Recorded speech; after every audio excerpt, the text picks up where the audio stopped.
Hello, welcome to the tutorial video for viewing your charges on your WVU MyAccount.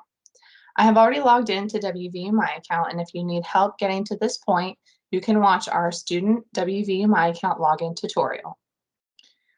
Once you have logged in, you'll be taken to your homepage, which will show you any announcements worth noting on the left-hand side, a link to view your on-demand statement towards the bottom, profile setup and anything that needs to be taken care of there, whether you need to set up an authorized user or a payment profile, and your account information. In the middle box where it says View Account and your name, there will be a breakdown of your balance, estimated financial aid, and balance including estimated aid. Your balance is the total amount of charges on your account that have not been paid.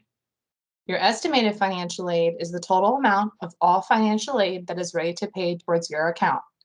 This includes any payment plan that has been set up or any outside resources like scholarships or third-party sponsorships. The balance including financial aid is your balance total minus your estimated financial aid total. So for this student, it is negative because their estimated aid is greater than their balance that is due. Another important thing to note about your homepage is the term balances section in the bottom right-hand corner. This section will break down the total balance by term to show if there is any balance that has not been paid for more than one term or semester.